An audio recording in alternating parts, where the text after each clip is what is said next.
My soil block has arrived and I'm super excited to show you guys.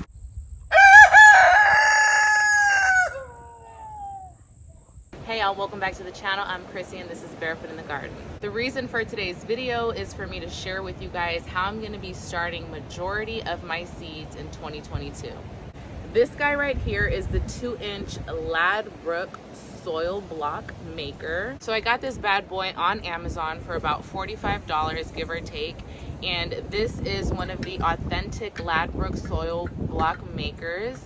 How you know it's authentic is by the stamp that they put on top, which gives you the serial number, made in England, and the brand name. I say that because while I was searching to purchase one of these guys, I came across a lot of imitations on Amazon and they were going for about $23, $25, and I was really tempted to buy one. And then I thought about it. If I'm going to be using this predominantly throughout the year, I'm gonna want something of value, of quality. I don't want to deal with any mechanical breakdowns. You know, the better it's made, the less chance you have of having a breakdown in the middle of the road. So I decided to just bite the bullet and buy the one that was a little pricier. The other ones looked so similar, the imitations looked so similar to this one that it was really hard for me to tell a difference other than the handle part. But since this has so many great reviews and it's only $20 more, I decided just to buy the real genuine soil block maker. So like I said, this is a 2-inch one and it makes a pretty good size soil block. I'm gonna be testing it out with some potting mix that I already have on hand. It's not a special mixture, but if you're interested in seeing how they form using a bag mix, stick around to the end of the video and I'm gonna be making a couple of these guys just for a quick reference. Why did I decide to buy the soil block maker? I plan on planting a lot throughout the year. So I knew that I was gonna either one, need a lot of new seed starting trays, or two, come up with a better method to where I don't have to purchase so many seed starting trays. Last year, I decided to go the cheap way and I bought a whole bunch of these seed starting trays from Amazon and they did well. Most of them were warped. I mean, maybe that's just factory issues, but most of them came warped, so I only ended up using about 75% of the trays that I ended up purchasing. They ended up falling apart and cracking, I guess from heat and just wear and tear, the weight of the soil. Most of the time when I went to pick it up, it just fell and cracked in certain places. So I knew I didn't want to do this again this year, and I was so close. I was so close to buying the 72 cell trays from Amazon because they're so cheap, and I already have so many expenses when it comes to gardening, so I just wanted to cut costs in certain areas. But seed starting trays is not one of the places that you want to cut costs. It will save you so much more time if you just had quality and you didn't have to hassle with flimsy trays. Another thing is, like, if you're buying seed starting trays, they only have a certain amount of cells per tray. So if you have 10 trays of 72 cells, then that's all you can grow. But if you have something that will make your blocks or your cells, then you have endless amount of cells you can make. I mean, to me, it just makes more sense that instead of limiting myself to a certain amount of cells, because that's the only amount of trays that I could afford to buy, why not invest in something that you can make cells over and over and over again without having to purchase more trays? Stick with me, I'm going somewhere.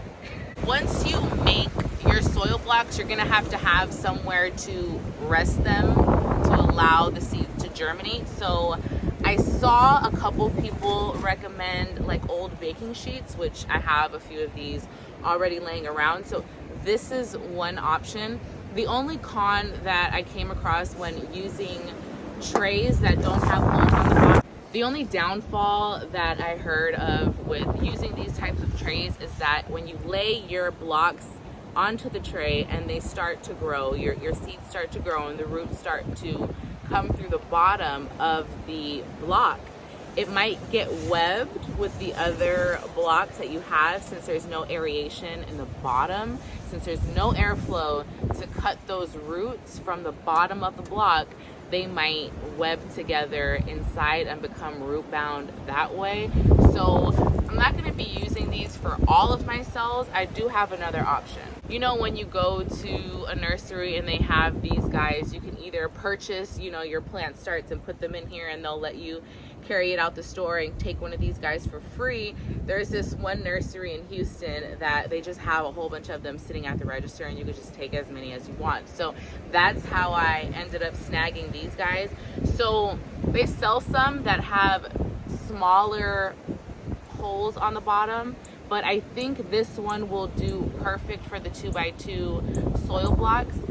With this type of a tray, you're gonna need to top water with a mister or a sprayer. I have one somewhere. So since I'm gonna be using one of these, I'm not gonna be able to bottom water like I would with this guy, since it has a little bit of a lip. I'm gonna have to mist over top, and I'm definitely gonna have to have something on the bottom to catch that water, since these are gonna be going under grow light. So if you are going to be using something like this, just make sure that you have something to catch that water on the bottom, so you don't have a big mess inside your grow station in your house. So since it does have all this airflow on the bottom, not like this one, it will air prune those roots when they start to come out the bottom of the block.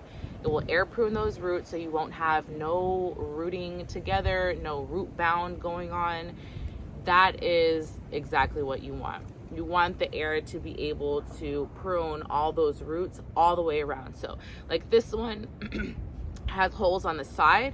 Some people recommend having closed sides to kind of trap in some of that moisture. But if moisture is not a big deal for you, you can use some of these free trays from the nursery. So seed starting mix is really important because you want to give your seeds the best start. You want them to be the healthiest, coming right out of the soil. You want them to have a lot of nutrients to feed off of within the soil. So seed starting mix is something that you're going to want to keep in mind however you're starting your seeds. There's a lot of great recommendations online as to what seed starting mix to buy, what needs to go in there. People break this stuff down to a science. I'm going to be doing a little bit more research before I actually start my seeds, because I do want to make sure that I have the best recipe for my mix. But today, for video purposes, I just have a bag of Kellogg's potting mix, which does have sphagnum peat moss in it. It doesn't have coconut coir. Coconut coir is one of my favorite things to use, but I don't have any on hand right now. So I'm just gonna use what we got. So the water content in the soil is really important from what I've heard. You don't want it to be too wet, but you don't want it to be too dry. You want it to be kind of dripping wet, but you don't want it to have like runny water. It's a little overwhelming, but I'm just gonna kind of go for it and see what happens. This is an example. This is like a little test run, so I'm not gonna be too hard on myself, but I'm just gonna grab the sprayer and kind of eyeball it. I also want to mention that if you deal with a lot of transplant shock when you're starting your seeds and getting them into the ground or into your raised bed, if they experience a lot of shock through the process, you might want to look into soil blocking. It reduces the chance of transplant shock because of the habitat that they dwell in while they're starting off. It's a much more beneficial habitat for those baby tender roots because of the air pruning process. So just look into it. It might benefit you. All right, so I'm gonna give it a quick squeeze. I think I got it. I should be able to squeeze some water out of here. I think it's good. Straight off the bat, I realized that I had way too much water in here. Once I started moving the soil block around and trying to get a good grip of the soil up into the small cubes, it wasn't holding. It just fell right out. So right off the bat, I knew way too much water. So I just ended up kind of scooping it up in there and pressing it down, trying to release some of that excessive water that was packed into the soil. And then I just took some more soil and tried to pack it down really tightly into each cell so that I had an even block once I put it on the tray.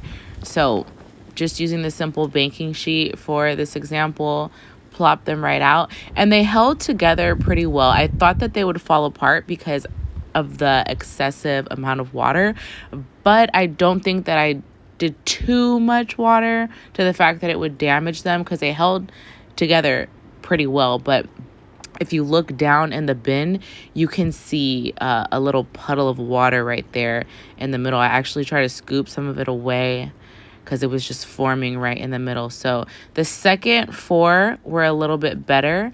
Once I get the technique down of pressing and scooping and, packing it in there, I think I'll be good to go.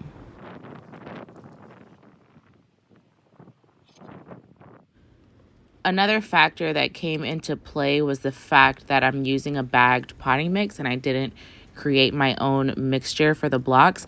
Once I get my recipe together and I add in that coconut coir, the coconut coir is a binder. So I feel like since this one had Sphagnum peat moss, if I were to have a mixture with the coconut coir, they would bind together a lot better. I'm super stoked on how they came out. Once I get my recipe on point for my seed starting mix, add some coconut coir in there. I know that it needs some of that. I think that this is going to be a win for our homestead and definitely for my pocket, because I'm telling y'all, when you start growing more, those seed starting trays, it adds up. So I recommend that you guys try other methods other than buying so much plastic. Try other methods out. It could save you money and it could be better for your starts. You could have potentially healthier starts because of less transplant shock. So I hope you guys enjoyed this short little video about soil blocking and why I'm doing it. Thanks for spending a little bit of time with me, and we'll see y'all in the next one. Grand Rising.